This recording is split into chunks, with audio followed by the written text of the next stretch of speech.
This is Damon Fordham coming to you live from Gambia, West Africa, in the capital city of Banjul. And I'm here with a message to the African youth based on my adventures here.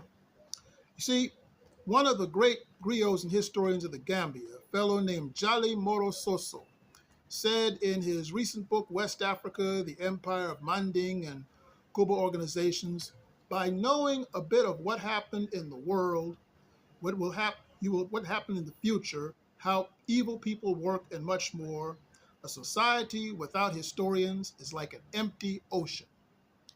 So what's that have to do with you? In October of 1913, that great Jamaican leader Marcus Garvey wrote the African Orient Times and Review that I would put my critical friends to the test with history and its lessons. When Julius Caesar had believed that the country he invaded in 55 BC would be the seat of the great empire of the world, he was referring to the fact that back about 2,000 or so years ago, the British people were the slaves to the Romans. They were the scum of Europe, called the Saxon dogs. But yet, even though they were looked down as savages by the rest of the world, by 1900, they ruled the world. Okay? And how did that happen? Well, two main factors. Marcus Garvey himself said that with confidence, you have won before the battle has started. They had confidence that they could one day rule the world. And second, they read and they understood history. So what's that have to do with you? Well, that's coming up. You see, back in the 1800s in Liberia, there was a great scholar named Edward Wilmot Blyden, who wrote extensively of the true stories of Africa and its place in the world. Scholars like Dr. Carter G. Woodson, Dr. W.E.B. Du Bois wrote about great Africans like Queen Nzinga of Angola, who fought the Dutch and the Portuguese to keep their people free. People like Queen Yaa Asantewaa, who fought the British in Ghana, and King Menelik II of Ethiopia, who in 1896, in the Battle of Odawa, defeated the Italians, making Italy the sick man of Europe and bringing pride to African people around the world.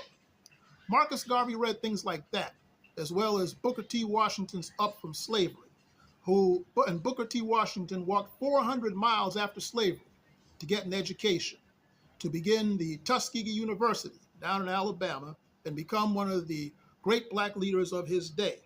That inspired Marcus Garvey to become the founder of the Universal Negro Improvement Association, whose goal was the independence and unity of African people around the world. Down in Cape Coast, a teacher named James Aggery taught his students about Garvey's teachings, and one of them was a boy named Francis, who was later known as Kwame Nkrumah.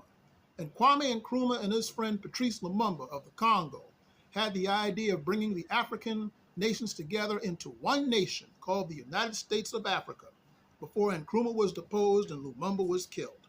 Other leaders of that time, Leopold Senghor of Senegal, Ezekwe of Nigeria, Nyeri of Tanzania, and your own Sir Dawa Jawara here in Gambia have inspired the reading of these great people before them.